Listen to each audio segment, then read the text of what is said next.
Bom dia, pessoal, bom dia. 9 horas, conforme combinado. Estou aqui para poder começar essa terceira aula ao vivo, ou live, como se costuma falar. Hoje, 3 de abril, 9 da manhã.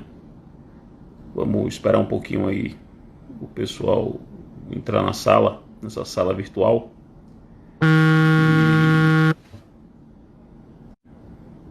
E daqui a pouco eu começo. Hoje, a aula de hoje, como vocês sabem, é sobre, como eu avisei, é sobre a Cooperação Judiciária Nacional. Cooperação Judiciária Nacional, que é um dos grandes temas aí do Código de Processo Civil de 2015. Um tema, tal como o Código colocou, é um tema novo. É um tema que foi completamente reestruturado pelo Código atual. E é um tema que eu reputo um pouco difícil, até pela sua novidade. Tanto que é um tema que eu demorei a escrever sobre. Veja que o Código completou 5 anos agora, em março.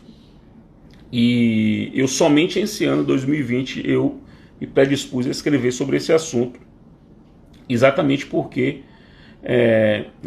eu precisava amadurecer um pouco, compreender um pouco o que estava a mudança, para poder, quando fosse me manifestasse de modo mais seguro, né?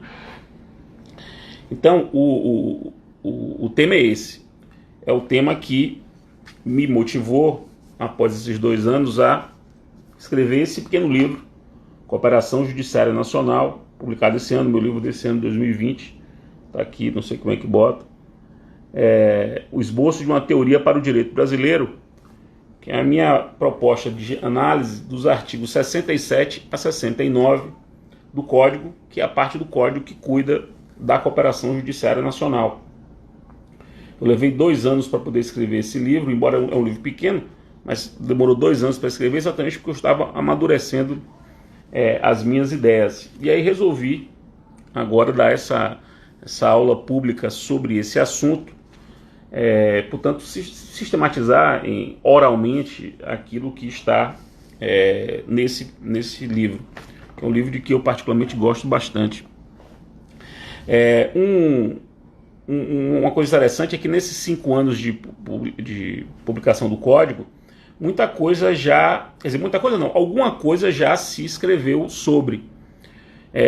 O Luiz Henrique Volpe Camargo, lá do Mato Grosso do Sul, de Campo Grande, na sua tese de doutorado, dedica um pedaço dela a examinar a cooperação judiciária, mais especificamente a centralização dos processos repetitivos, isso em 2017. Maria Gabriela Campos, de Pernambuco, Recife, sob a orientação de Leonardo Cunha, escreveu uma dissertação de mestrado sobre cooperação judiciária. O trabalho de Guilherme Hartmann, lá na UERJ, sob orientação de Cabral, é sobre competência adequada e fornece uma base interessante para compreender a cooperação judiciária, uma base teórica interessante.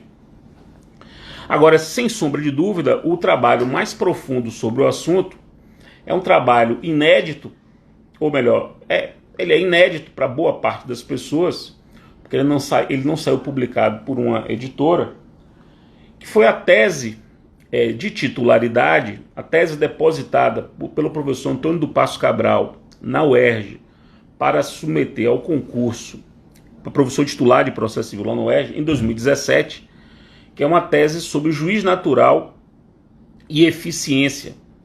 Juiz natural e eficiência, a relação entre esses dois princípios. E essa tese, que foi depositada lá em 2017, eu tive acesso a ela, e ela é o trabalho que mais profundamente examinou o problema da cooperação judiciária. Muitas ideias interessantes. Realmente foi um trabalho que me motivou lá em 2017 a refletir sobre isso. Tanto que eu dediquei esse livro a Cabral. Esse livro é dedicado a ele por ser um sujeito, um pensador que tenta sempre desbravar caminhos desconhecidos. Disse isso na dedicatória, você se aventurar por caminhos desconhecidos é uma qualidade intelectual que me atrai bastante, né? Eu sinto muita admiração por quem tope enfrentar caminhos desconhecidos e sendo esses caminhos interessantes. Então já há um lastro. Por causa disso, no ano passado eu resolvi reservar espaços nas minhas orientações, tanto na graduação quanto no mestrado, para que os meus orientandos também escrevessem e me ajudassem nessa reflexão sobre cooperação judiciária. Eu tive um grupo de orientandos no ano passado, na graduação, Gustavo Lamego, Pedro Rohenkohl e Isadora Viana, que escreveram sobre o assunto, e eu tenho uma mestranda, Gabriela Macedo, que está escrevendo sobre o assunto, e a dissertação de mestrado dela é sobre um aspecto da cooperação judiciária. Então, há um quadro já nacional. Nilton, que eu vi que entrou aqui do Ceará, já escreveu trabalhos muito bons, inclusive eu cito os trabalhos dele no meu livro. Felipe Marçal, Thaís Lunardi, cuja tese de doutorado, esqueci de mencionar, lá na Federal do Paraná, abordou um aspecto importantíssimo da cooperação judiciária nacional e também foi enfrentado aqui. Então veja que já há um caldo de cultura doutrinária no Brasil sobre o assunto. Então, estabelecido qual é o tema e o seu contexto, vamos agora começar a minha exposição propriamente dita, que é o seguinte. Primeiro vamos definir o que é cooperação judiciária nacional, pelo menos na minha visão, né? Cooperação judiciária nacional. Veja, a cooperação judiciária nacional é um complexo de instrumentos e de atos, pelos quais os órgãos judiciários brasileiros podem interagir entre si, ou com tribunais arbitrais, ou com órgãos administrativos, para o processamento e julgamento de casos e também para a administração judiciária.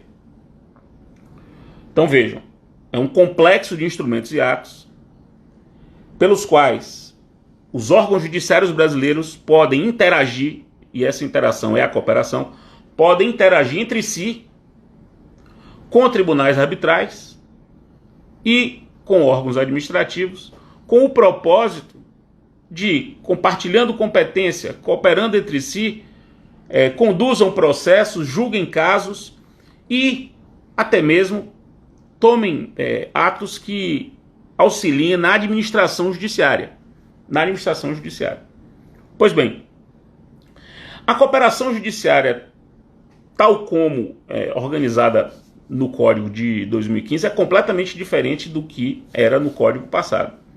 Porque o Código passado, o Código 73, ele não se preocupava com isso. Ele não tinha, por exemplo, um capítulo do Código, como o Código Novo tem, dedicado a isso. O Código passado, ele lidava com atos de cooperação dentro do estudo das cartas. Todo mundo aqui já estudou carta precatória, carta de ordem, carta rogatória, carta arbitral. Então, as cartas eram vistas como os instrumentos pelos quais a cooperação judiciária se dava, sem uma preocupação com o fenômeno global da cooperação, e sim com essas práticas cooperativas que eram práticas por cartas. Então era uma coisa bem assistemática e muito solene, muito formal, tanto que poucas coisas eram mais formais e nesse sentido mais antiquadas do que as cartas, né? Cheia de solenidade, cheia de salamaleque, como eram as cartas no Código passado. A coisa foi evoluindo. A lei de juizados especiais, lá no artigo 13, muito bem percebido pelo professor Leonardo Cunha, já apontava em 95 uma necessidade de a gente construir um sistema de cooperação judiciária mais informal, menos solene, mais aberto, mais flexível. Isso lá em 95. É um dispositivo que ninguém deu muita bola a ele, mas está lá, plantada a ideia, no artigo 13 da Lei de Juizados, a Lei 90/99, uma ideia de um sistema mais flexível de cooperação judiciária. Já em 2011, e aí é um ponto realmente muito importante, em 2011 vem o CNJ e edita a Recomendação 38 de 2011. A Recomendação 38 de 2011, como recomendação que exortava os órgãos judiciais brasileiros a cooperar entre si e apontava diretrizes de cooperação. Diretrizes mais abertas, né? Mais flexíveis, mas como uma exortação, sem uma base normativa, funcionando como recomendação. Recomendação de 2011. Percebam que essa recomendação, que é de 2011, ela é contemporânea à tramitação do CPC de 2015. O CPC de 2015 começa a tramitar em 2010. E termina em 2014, dezembro de 2014. Portanto, a recomendação do CNJ, a 38 de 2011, vem exatamente durante a tramitação do Código. E ela foi incorporada ao Código. Se vocês pegarem a recomendação 38 de 2011 e pegarem os artigos 67 a 69 do CPC, vão ver que há uma clara inspiração, uma evidente inspiração. Há trechos que são copiados. Não é rigorosamente o mesmo texto em muitas passagens, não é a integralidade do texto da recomendação, mas o espírito é o mesmo e há trechos que são idênticos. A inspiração é evidente. Não há como se estudar a cooperação judiciária nacional, hoje no Brasil, depois do novo Código, sem compreender essa recomendação 38 de 2011, sem entrar no espírito dela, sem entrar nesse clima. E a primeira grande mudança de paradigma, realmente, do Código passado para o Código novo, é o artigo 67. O artigo 67 do CPC, ele expressamente cria o dever geral de recíproca colaboração entre os órgãos judiciais brasileiros. Ou seja, os órgãos do Poder Judiciário do Brasil, todos eles, estadual, federal, especializado, comum, e os seus servidores, eles têm o dever de recíproca cooperação. Então cria-se um princípio da cooperação judiciária. Um princípio da cooperação judiciária. E, consequentemente, o dever geral de cooperação judiciária.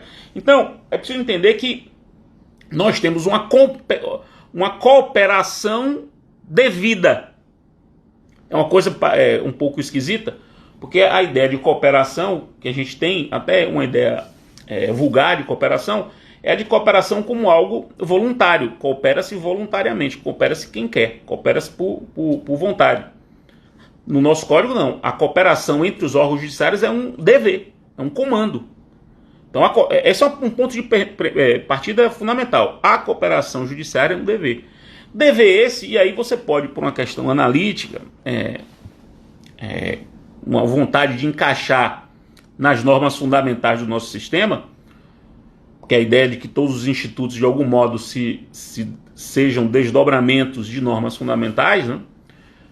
Essa ideia de cooperação judiciária nacional como um dever geral de cooperação, ela é uma ideia que se desdobra do próprio princípio geral da cooperação. E aí eu vou na linha do professor Cabral. Eu sei que muita gente não concorda com isso. Muita gente não concorda com esse desdobramento da cooperação judiciária nacional, da cooperação geral lá do artigo 6º do CPC.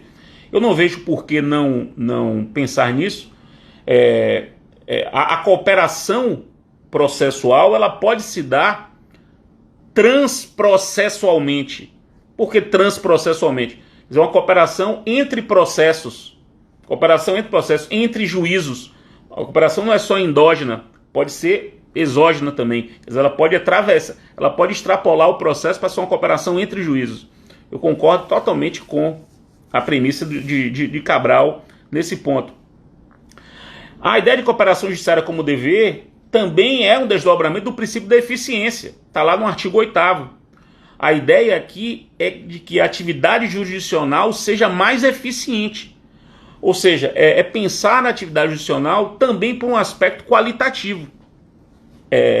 Um aspecto de gestão, de qualidade do serviço, Então, é também um desdobramento da eficiência. Assim como é um desdobramento, nesse sentido, do juiz natural. E aí Cabral também tem razão. O juiz natural deve ser pensado não apenas como um juiz competente e imparcial, como classicamente se trata o juiz natural. O juiz natural tem que ser visto como um juiz competente, um juiz imparcial e um juiz eficiente. Na medida que você cria técnicas para melhorar a eficiência da prestação do serviço jurisdicional, você reforça o princípio do juiz natural visto por essa perspectiva. Quer dizer, a perspectiva de que não basta, para um juiz ser considerado natural, não basta que ele seja competente e imparcial. E também pode ser visto como desdobramento do princípio da competência adequada, que é um princípio que vem a cada dia ganhando mais força no Brasil. O caso de Mariana, do colapso de Mariana, já foi resolvido em alguma medida, naquilo que diz respeito à sua competência, pelo STJ, aplicando essa ideia de competência adequada. Talvez no futuro eu faça uma aula dessa só para falar desse princípio da competência adequada, que eu acho interessante e importante para esse momento. Mas a gente pode trabalhar com esse dever geral de cooperação também como desdobramento da competência adequada. Pois bem, então nós já vimos o que já vimos um pequeno histórico sobre o assunto, já vimos esse dever que está no artigo 67, que é a base de compreensão do sistema, é uma coisa nova, não existia essa previsão no Código passado, não existia essa perspectiva de cooperação judiciária como um dever. Agora a gente entra para um ponto que me parece muito importante da aula e que eu acho que é uma contribuição interessante que eu dei nesse livro.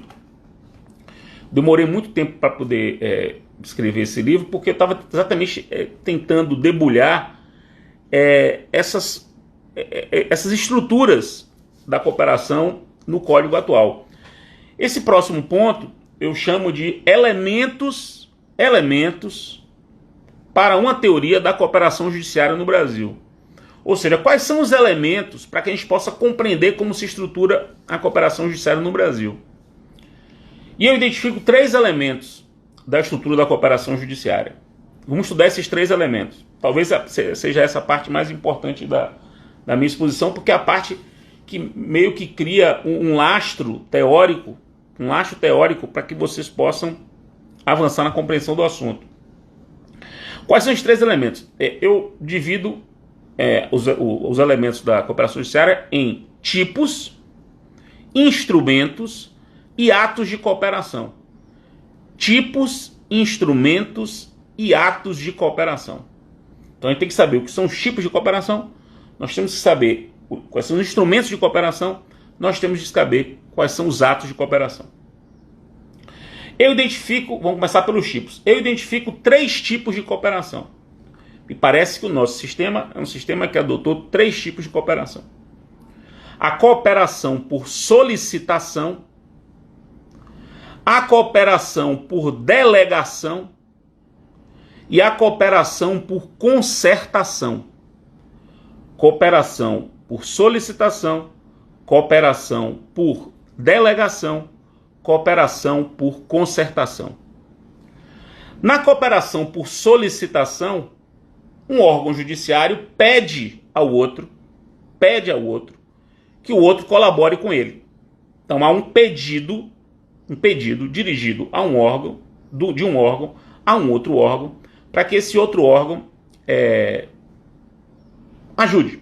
Então, do ponto de vista na cooperação por solicitação, a gente pode ver um lado ativo, que é o lado de quem pede, e o lado passivo, que é o lado de quem recebe.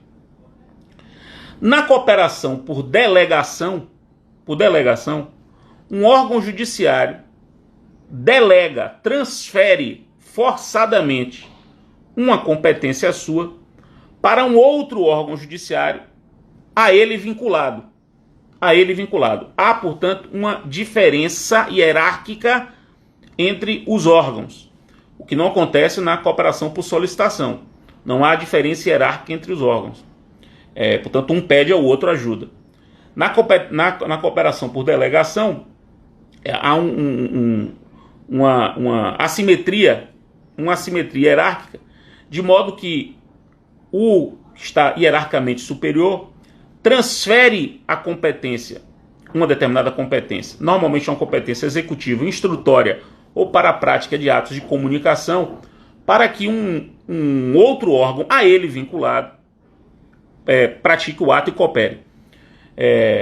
E a terceira modalidade de cooperação é a cooperação por concertação, que é a cooperação feita por um acordo.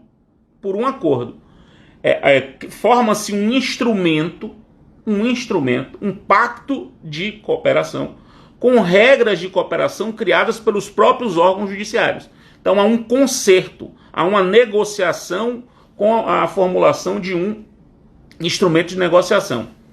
Percebam que essa separação dos três tipos de cooperação é interessante porque em todas elas a cooperação é um dever.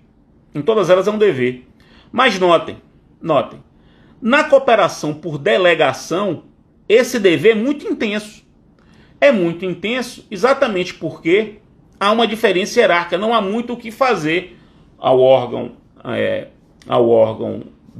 o delegatário, né? Não há muito o que fazer, a não ser obedecer. A intensidade é intensa. Na cooperação por concertação, a intensidade do dever é ainda mais intensa. Por quê? Porque há na cooperação por concertação uma autovinculação. Veja, eles já tinham o dever de cooperar e eles mesmos se predispõem a se vincular a isso. Então, não é só uma vinculação pela lei, pelo artigo 67. Já surge uma autovinculação na medida em que os próprios órgãos julgadores, eles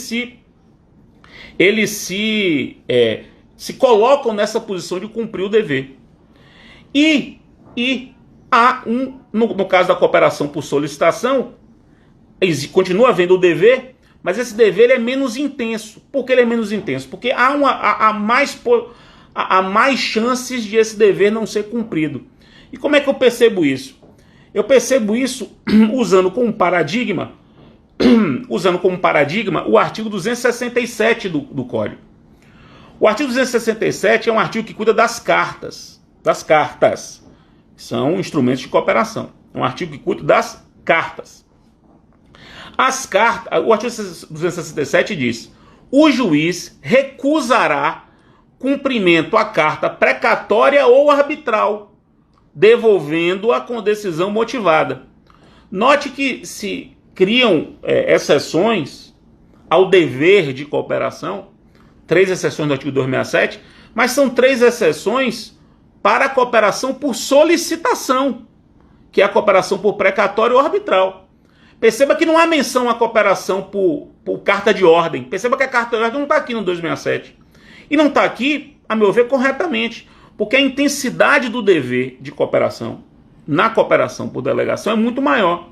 E também não se refere à concertação, porque a concertação é uma autovinculação. Quer dizer, é um dever que ganha ainda mais força, com a própria celebração desse ato concertado, desse ato pelo qual os órgãos judiciários eles cooperam entre si, ou regulam a cooperação entre si.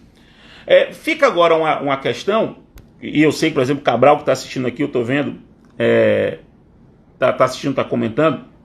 Cabral não concorda com isso. Ele acha que se há hierarquia, não há cooperação. Eu já debati com ele isso. Para mim, essa ideia de cooperação não é uma ideia, não passa pelo desejo de cooperar, ou pela vontade de cooperar, ou pelo consenso na cooperação. Porque toda cooperação é devida. Toda. Artigo 67. O que muda é a intensidade. É o modo como a cooperação se dá. E eu percebo claramente 3 modos. Eu não posso imaginar, não consigo imaginar que porque a hierarquia também não há uma interação entre 2 órgãos judiciários para poder administrar processo e colocar processo para andar. Na minha perspectiva do que é cooperação, isso entra. Só que isso entra com um formato diferente, um formato com vinculação hierárquica e com um nível de intensidade do dever maior, já que em todos há esse dever. Pois bem, Então esses são os 3 tipos de cooperação. Agora, vamos passar para o segundo elemento do sistema da cooperação no Brasil, que são os instrumentos da cooperação. Os instrumentos de cooperação são os modos pelos quais a cooperação se realiza. São os modos de documentação ou de realização, de viabilização da cooperação. E aí aparece uma coisa muito nova do Código de 2015.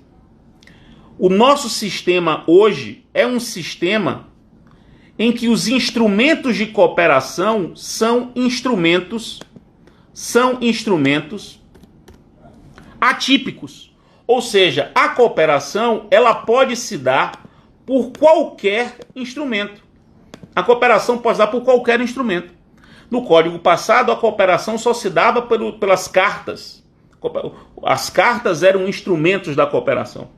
E eu quero deixar claro que, para mim, as cartas são instrumentos da cooperação. E não é por acaso que no capítulo da cooperação judiciária, o artigo 69, parágrafo 1º, fala: as cartas de ordem precatória e arbitral seguirão o regime previsto nesse código. Ou seja, o 69, ele insere as cartas no sistema da cooperação judiciária, inclusive a carta de ordem.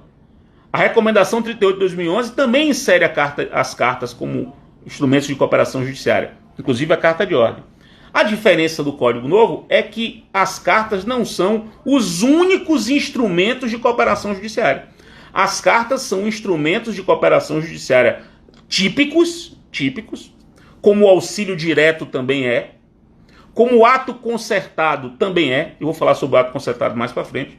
Então, o ato concertado, o auxílio direto, as cartas são instrumentos típicos de cooperação judiciária. O que acontece é que agora o nosso código, além de prever instrumentos típicos de cooperação, consagra também a atipicidade dos instrumentos de cooperação. Os artigos 68 e 69 do CPC consagram a atipicidade dos instrumentos, ou seja, a cooperação pode realizar-se por qualquer instrumento. No Código passado, não só pelas cartas. O Código Novo traz as cartas, o auxílio direto e o ato concertado como instrumentos típicos.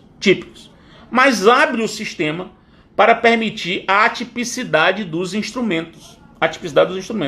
Então, abre-se, torna um sistema muito mais flexível. A ponto de eu defender, estou defendendo nesse livro aqui, que atualmente as cartas devem ser consideradas instrumentos típicos de cooperação judiciária de uso subsidiário. Ou seja, você só vai usar as cartas excepcionalmente. Por quê? Porque as cartas são mais solenes, são mais formais, são mais lentas. Você pode agora pedir uma cooperação judiciária por e-mail, por telefone. O fato de você poder ter outras formas mais simples de instrumentalizar a cooperação torna o uso das cartas o uso subsidiário. No meu modo de ver, é isso que eu defendo. Isso não quer dizer que os instrumentos, por serem atípicos, estejam dispensados de serem documentados. Não. O fato de serem instrumentos atípicos não dispensa a sua documentação. Toda a cooperação judiciária tem que ser documentada, até para que a gente saiba. Mas ela não precisa se dar necessariamente pelas cartas. Então esse é um ponto que eu defendo aqui, esse uso subsidiário, utilização subsidiária desses instrumentos típicos que são as cartas e tradicionais que são as cartas. Pois bem, e há também o terceiro elemento dessa estrutura, do sistema de cooperação, que são os atos de cooperação. Os tipos de cooperação, os instrumentos de cooperação e os atos de cooperação.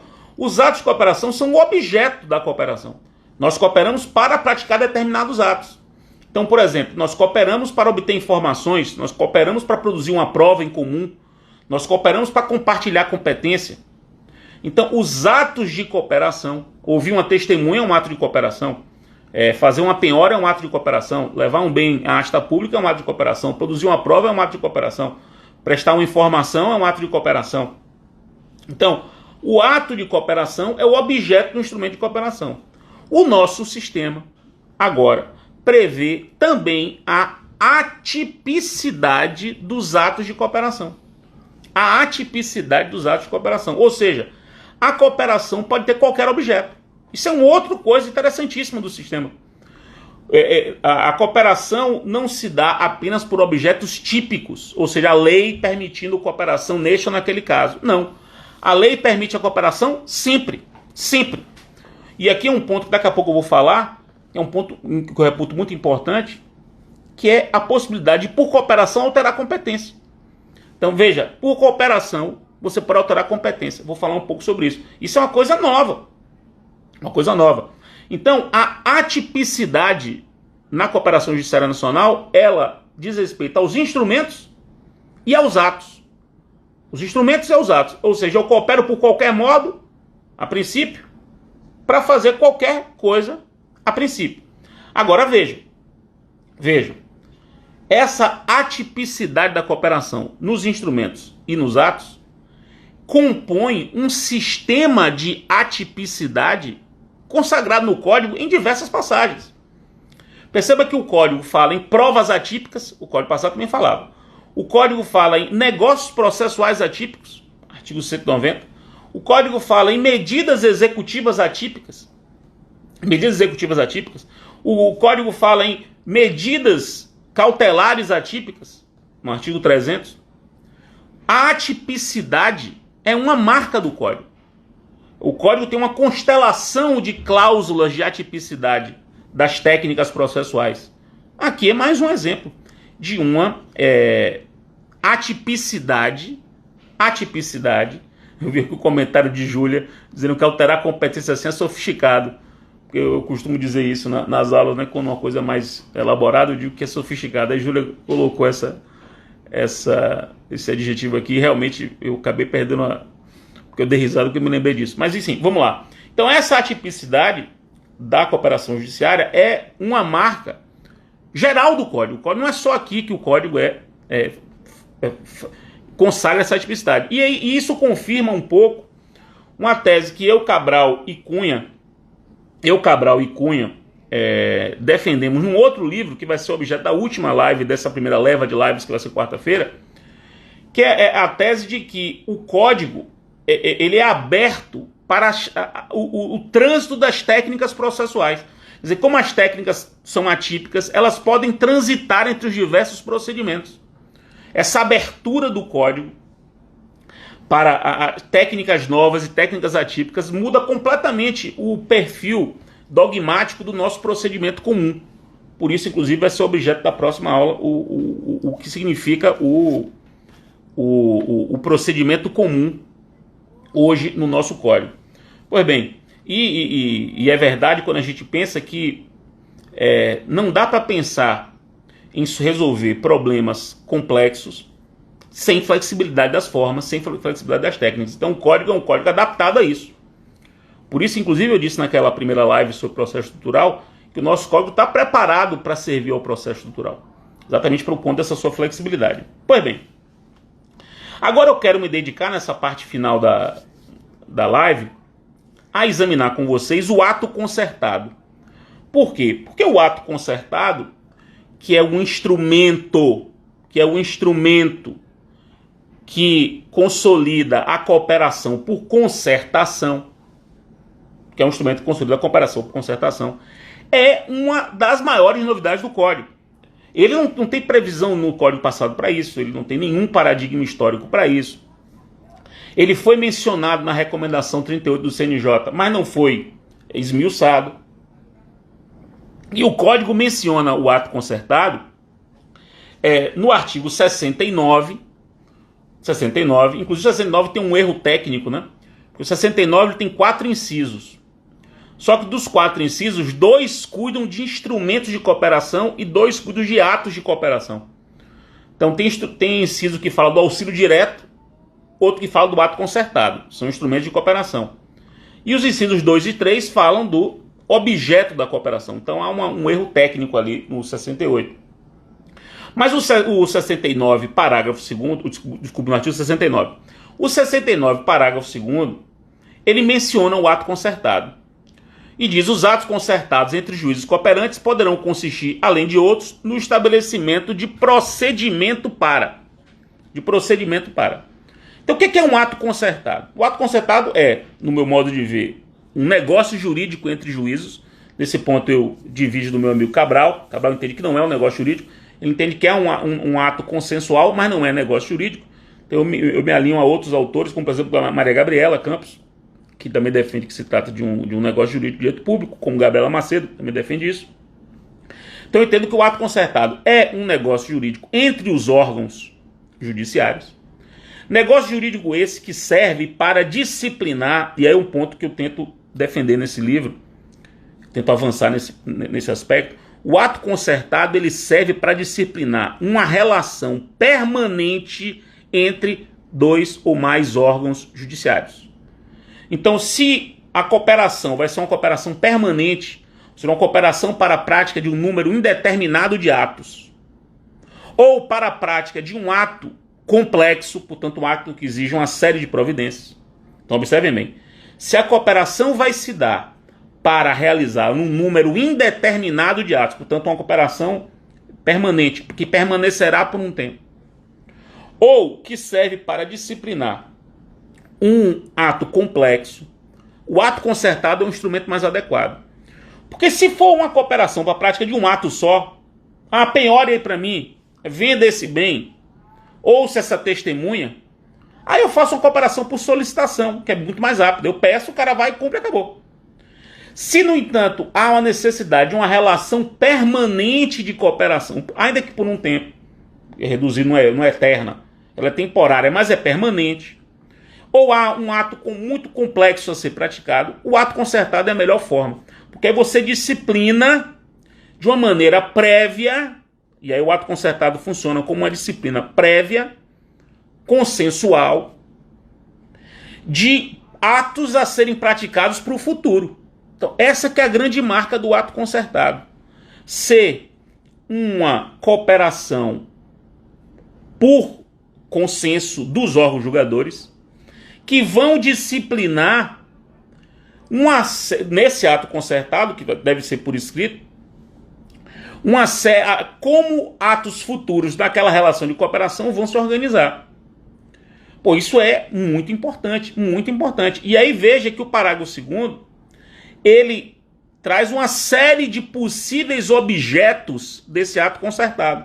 Uma série de possíveis objetos. Tem 7 incisos. Lembrando que os objetos aqui são atípicos, então os objetos são infindos, aqui são só exemplos, Então, por exemplo, você pode fazer um ato concertado para a produção de uma prova complexa, comum.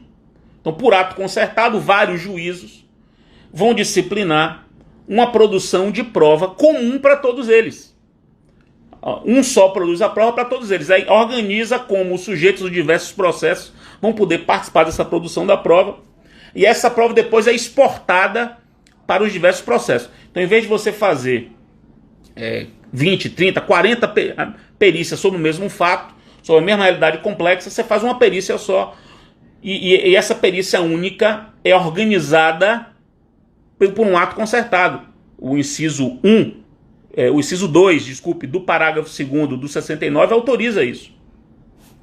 O inciso 1 do parágrafo 2º do 69 permite um ato concertado, por exemplo, entre diversos juízos de uma mesma comarca, ou de comarcas diversas, para citação única em vários processos de um litigante habitual. Em vez de se fazerem vários atos de citação nos diversos processos em que o litigante habitual faça parte, os juízos se organizam por ato concertado e concentram a comunicação, uma única comunicação para diversos processos de uma vez só. Ou esse ato concertado com um ente administrativo, como eu mencionei que é possível, fazer, por exemplo, uma organização das citações com o INSS ou com a Caixa Econômica, um modo de organizar as citações desses entes. Isso já é feito muito em algumas varas federais do Brasil, esses protocolos de entendimento.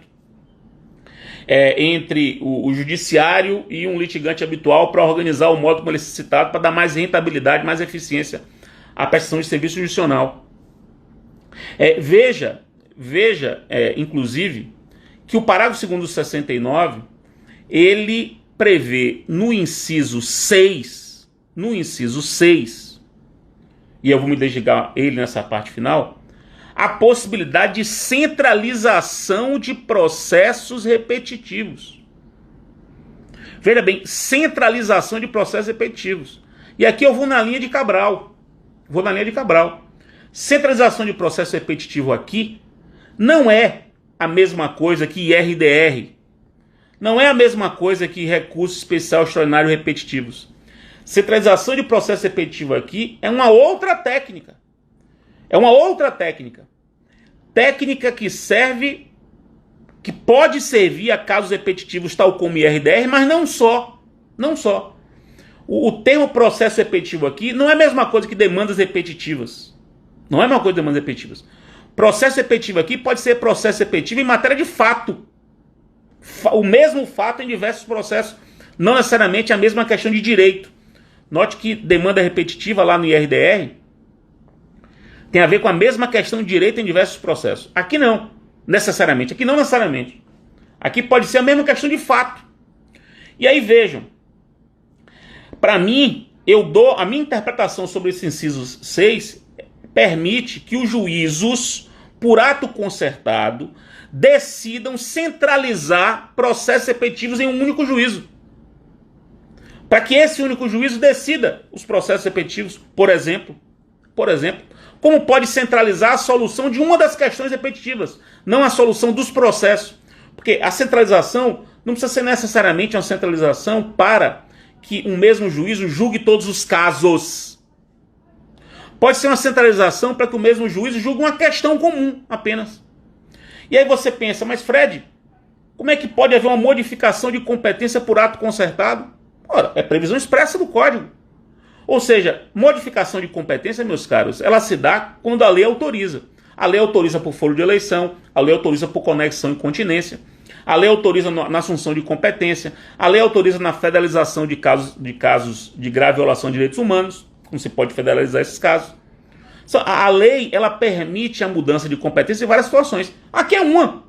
Como é que você vai dizer que o parágrafo 2º, inciso 7, que permite por ato concertado centralizar processos repetitivos, isso não é uma previsão de modificação de competência?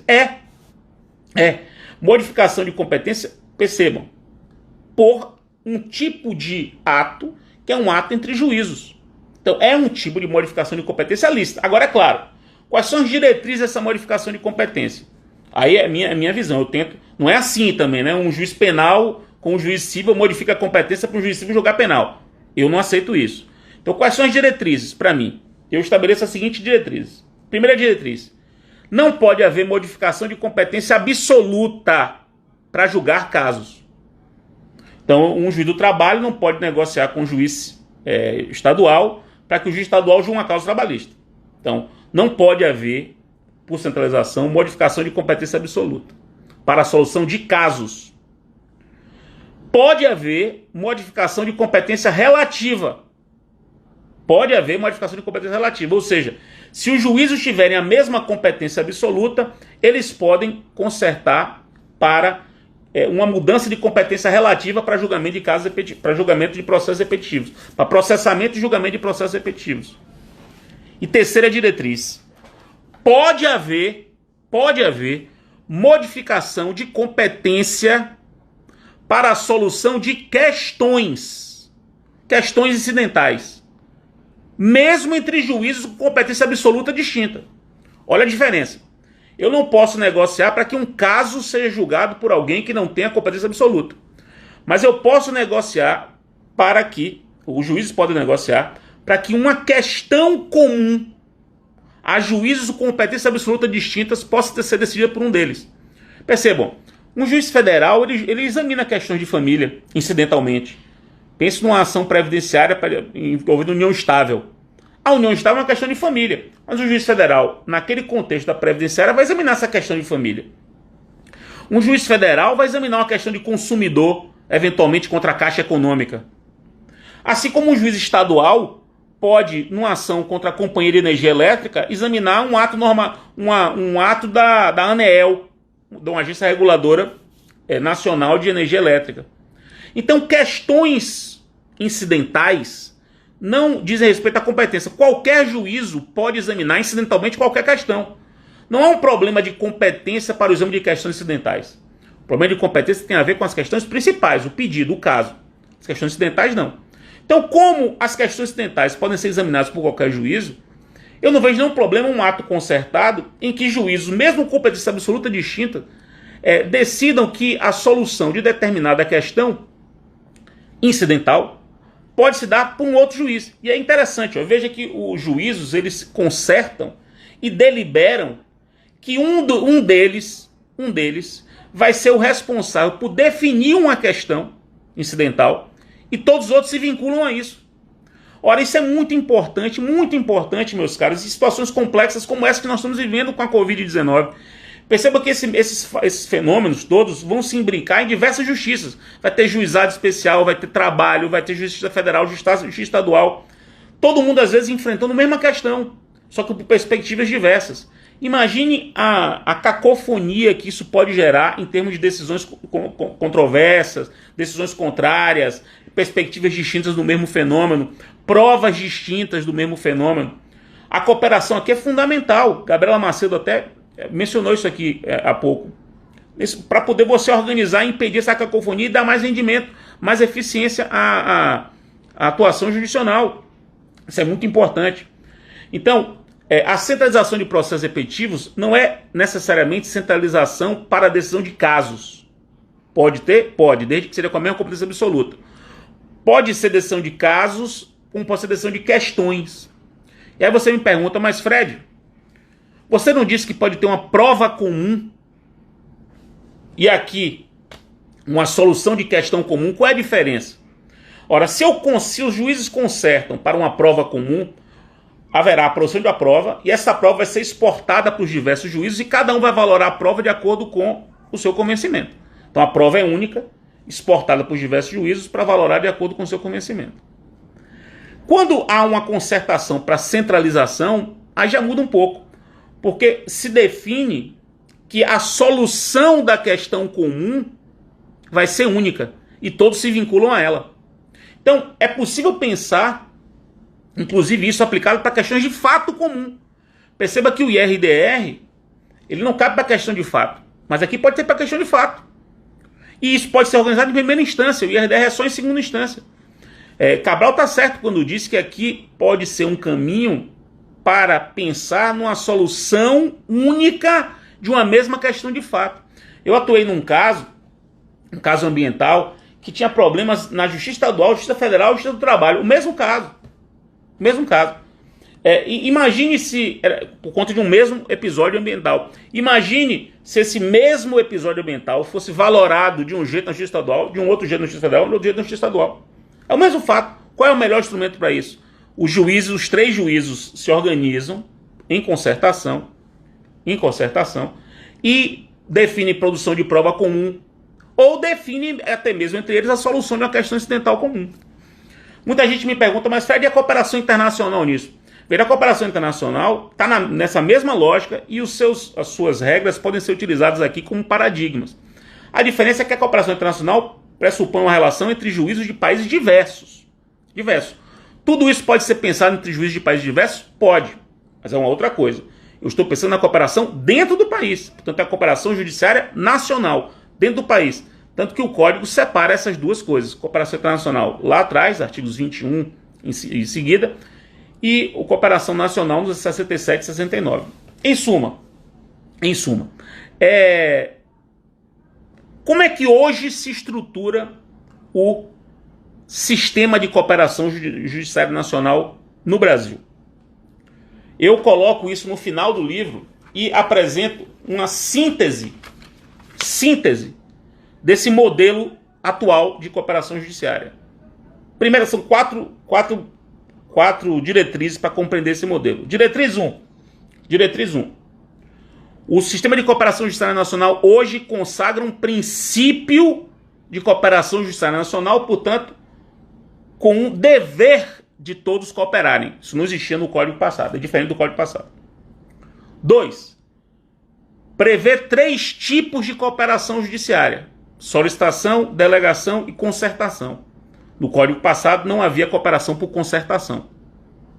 A segunda mudança. 3º, o Código Novo prevê instrumentos típicos de cooperação, como as cartas, que já existiam antes, o auxílio direto, que não existia antes, e o ato concertado, que não existia antes, mas também prevê instrumentos atípicos. Ou seja, o rol de típicos é maior, ainda há os instrumentos atípicos.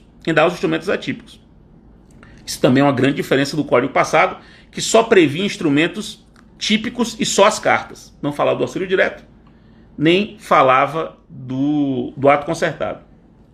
E a 4ª característica do sistema é a de que os atos de cooperação podem ser típicos ou atípicos. No Código passado isso não era claro. Embora você pudesse defender que havia uma atipicidade dos atos de cooperação, isso não era claro no Código passado, me parece que agora é claro.